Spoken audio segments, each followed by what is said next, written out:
Howdy folks, Meandering Mike in the Man Cave of Madness. It's after midnight, and I'm not going to be using a tripod or the gooseneck because I got these huge pile of games here, and to be able to show them, I'm going to have to move around a little bit. At some point, I might be able to sit down. Right now, I'm standing. This is 2023 plans for my gameplay and the channel.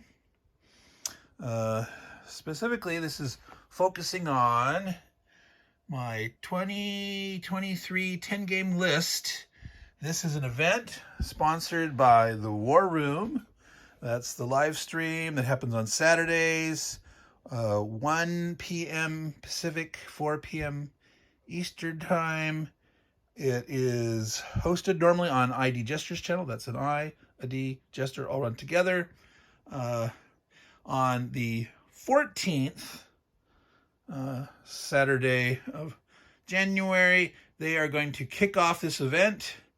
They will give away prizes for the 2022 winners. They will have people talk about what they're doing for 2023. And if you want to participate and potentially win a prize for playing 10 games, yeah, you can win a prize for playing games.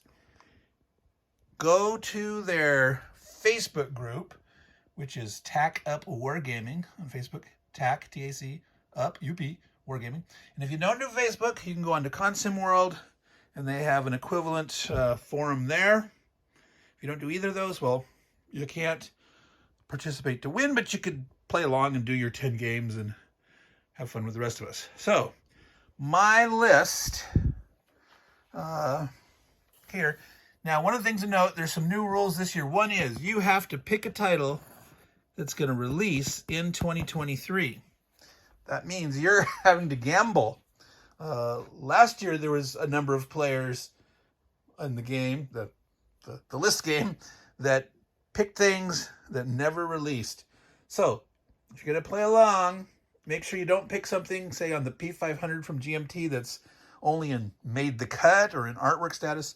Take something like actually at the printers, or go to Compass Games, look at their production pipeline, look at things that are coming out in the next few months or so.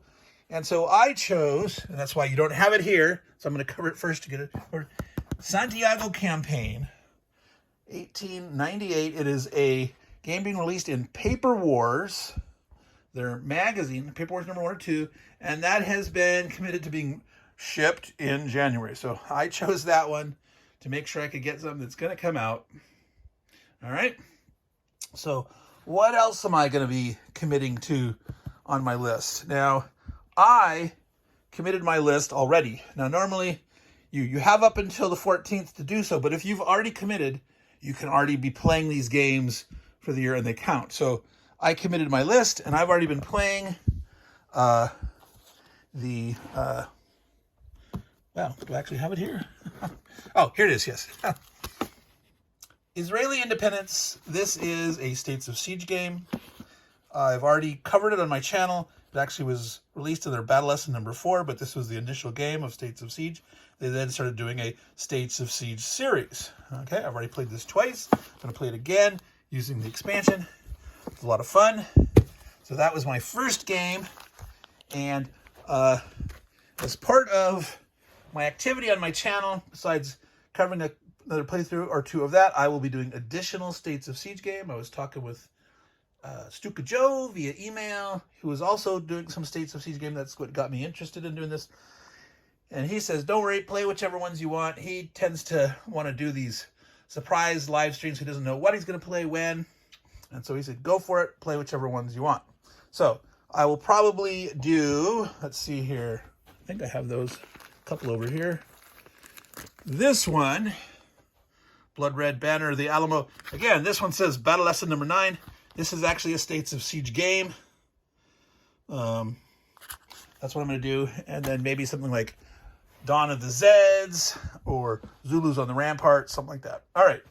So after that, the order that I actually play these, I'm not committing to, but I probably will play Britannia next.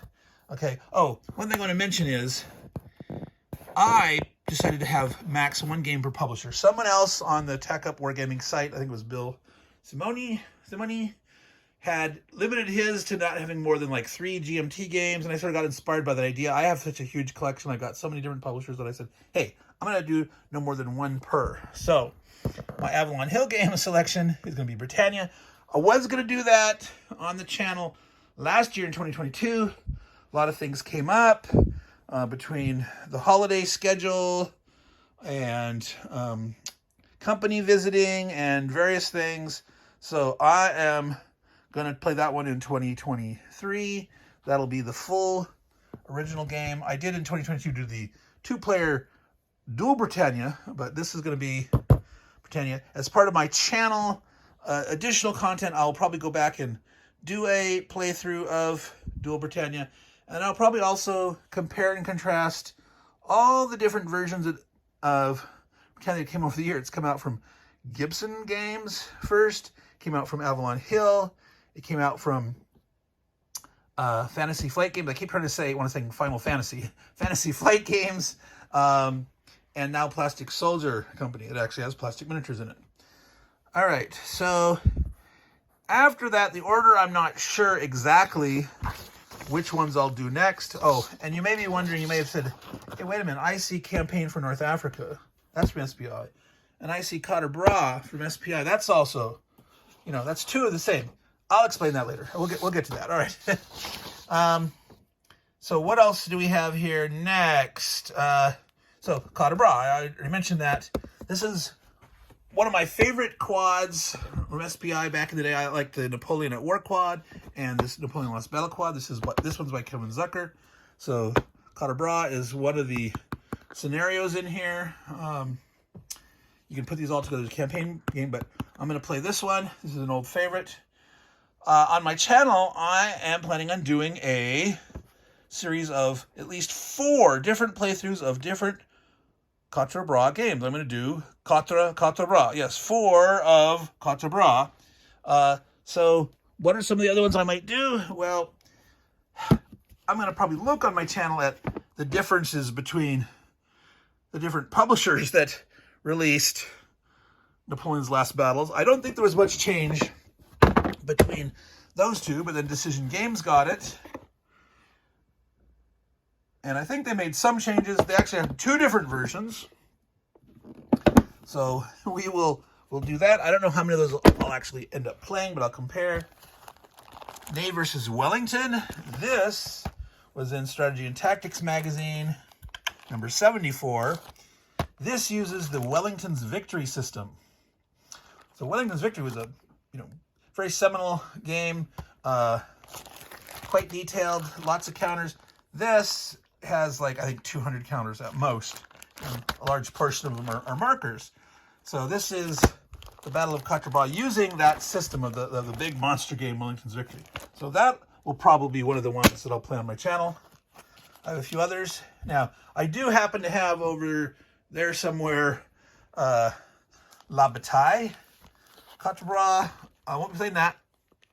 Not this year. I have the Hexasim, Cotter Bra, Last Eagles. I've even got Grognard Sims, Incredible Courage, The 100 Days, Cotter Bra. That one's even more complicated than La Bataille, if you can believe it. This one I might do. Le Cotter Bra. So this is a 2-game thing here. This is from Ludifolie Games. So this is one. It's part of the Jours de Gloire, the Days of Glory. And this is by Frederick Bay. Some of you might be familiar with his work. He does quite a lot of Napoleonic games. This is another quad game, Richard Berg design, that was put out by GMT. And so there's also a Cotter Bra version in here. I have never played this before. So this might be one that I'll do on my channel. And we have Kevin Zucker, who did the original Napoleon's Last Battles. This is his Library of Napoleonic Battles. This is volume 6, Napoleon's Last Gamble. It's the same overall campaign leading up to Waterloo, which was on the 18th. Cotter Bra happened on the 16th. This is maybe 80% the same as the old game, but there's some substantial changes in the command and control, things like artillery bombardment. There's a separate combat results table for that. There's cards that can be used. There's a lot of fog of war, things like that. There's vedettes, like the cavalry scouts that can go out, all sorts of cool things.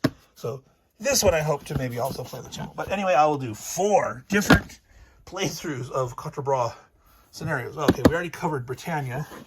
Oh yeah, and here's, for example, the Fantasy Flight Games version of Britannia that I will play this one because this is the one I'm most used to the colors for the different countries here and the cardboard style of that.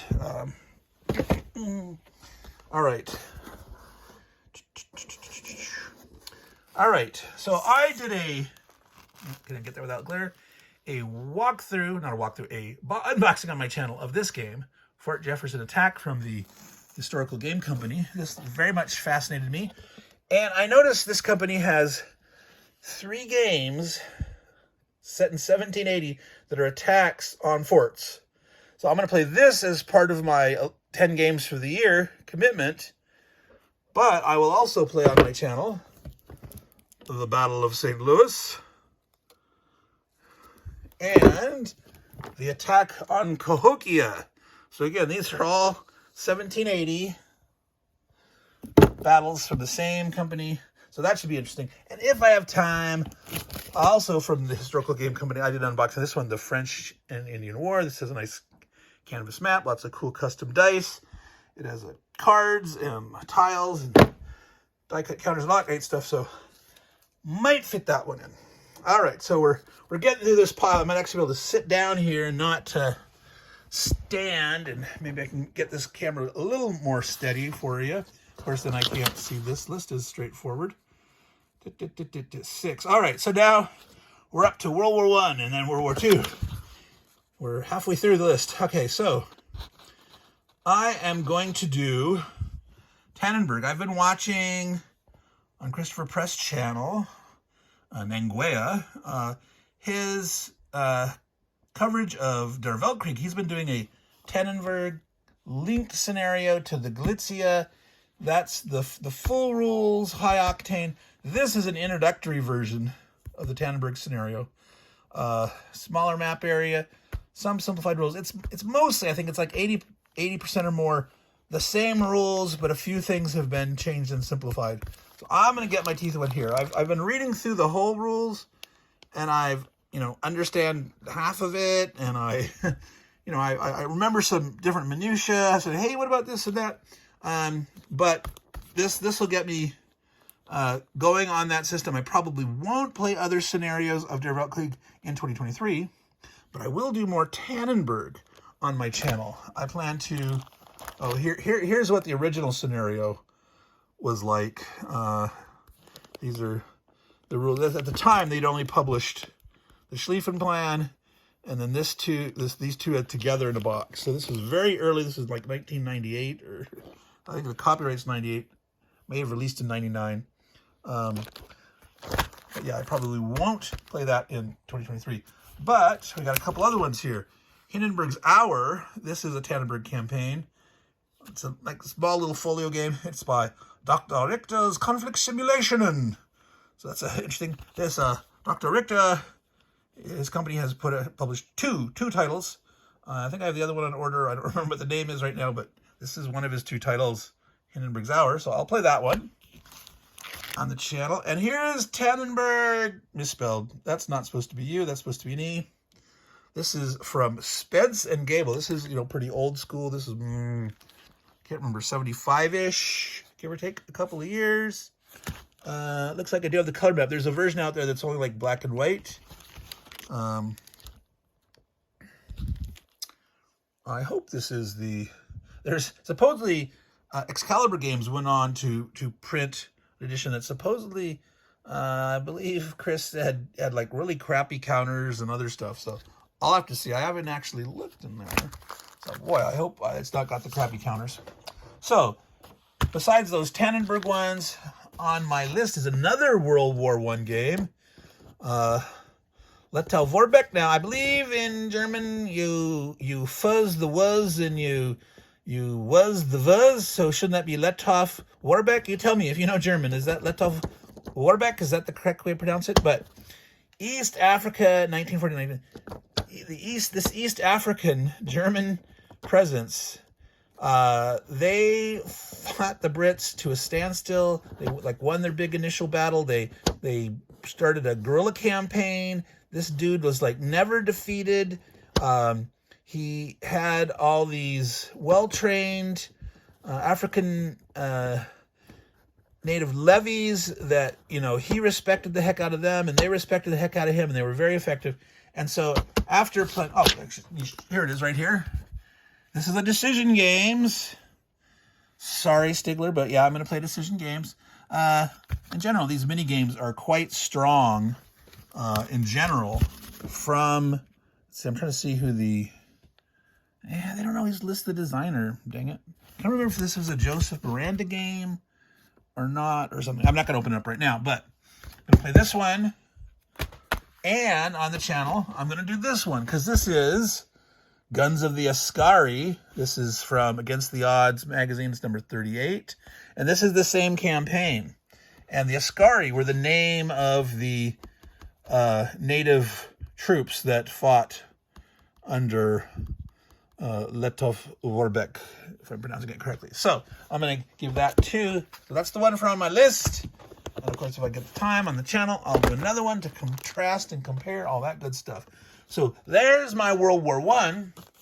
So now we're up to World War II. Okay, and then World War II will kick off something light and easy. This game came out in 2019. It was sort of a hit. It skyrocketed up and got on to the top 50 of the Board Game Geek War Games list. It's now currently at 68, I believe. I don't consider this a true grognard war game. Obviously not a grognard war game.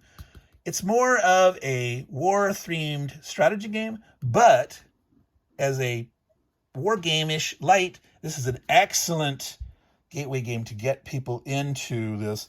It says World War II in 20 minutes. Now, that's pretty close to accurate. I usually take a little longer. I like to think through my stuff, and I've played this with my wife and my daughter, and they've beat me more than I beat them, actually. But yeah, it took us 30 minutes per game, maybe. The first game explaining it was longer, but yeah, you can really play this in 20 minutes. It is a bag building game with sort of worker placement, area campaign control with tug of war race. You're racing on victory points. You're tug of warring over each theater. You're fighting each campaign. Each row is a campaign. It's sort of worker placement within that. So some people call this a Euro game, but it is absolutely, confrontational, highly interactive. I wouldn't call it a Euro game because of that. But it's not really a war game. The forces are equal on both sides. I'm spending too much time. I'm reviewing this game, but I'm going to play Palomori's Blitzkrieg. And for the channel, I will probably also play the expansion that came with it. This is the original box. We had to buy the expansions separately. They then came out with a square box edition where you got both maps. I'll also play Palomori's Caesar, which is seize Rome in 20 minutes or less. So that's what... This is my first World War II game on the list, and I'll also cover those other ones on my channel. All right, save that one for last. I'm going to do the Mighty Endeavor. I watched Charles Latorre play Mighty Endeavor on his channel. Now, there's actually two versions of this. This is the first version. This was the first game that the gamers did that came out and published by MMP. Because of that, there's no series number on the title. This is an SCS game, which stands for Standard Combat Series. This should be, say on the side here, number 10, but MMP left it off, dings. When they came out with the by this 11th title in the series of that, they started including, here it is, number 5 is the SCS, and number 10 was that version. Here's number 17 is the second edition, but they started renumbering again. So anyway, that's just a little trivia there. What is the MMP Gamers title that did not have the SCS number on the side of the box? Anyway, so I will probably just play maybe the original version. This extended version added Brittany, and it added the whole Eastern Front. I think you might be able to play the second edition with the errata, add the Western Front edition, but not use the Eastern Front. If I can do that, I'll use this version. Otherwise, I'll use the original one, because I don't want to do the whole Eastern Front, at least not at this time. I'm mid-1944 to 1945 on the restaurant just doesn't interest me that much, so I'm fine to let go of that. So that'll be on my channel. I won't do anything else with that. That'll just be, you know, one and done. That's enough for that. So last, certainly not least, campaign for North Africa. But Mike, that's also SBI. So was the Cotter Bra from the last. Well, I'm going to play this in April. I played it early April, like the very beginning of April. Which means April 1st. That's an April 1st stroke. I am going to play campaign for North Africa, just not this one. What do you mean, Mike? Meandering Mike, what are you saying? You're meandering. I am going to play campaign for North Africa. I'm going to play this one. The campaign for Rommel. The campaign for North Africa. This is Lawrence Sperry Games. Look at that. Nice, thin. There's the counter sheets. They're actually like really thin. I'm going to want to print those and make copies on cardstock and all that stuff. It's one map, 122 by 34 map. There that is. That's like a, I think that was a 152 counters or 252 or something like that. Yeah, somewhere in there, but you know, nowhere near like campaign for North Africa from SPI that has like a 9-foot long map that stretches out forever and yeah, etc. So yeah, I'm going to play this one, Lawrence Sperry's Rommel, the campaign for North Africa.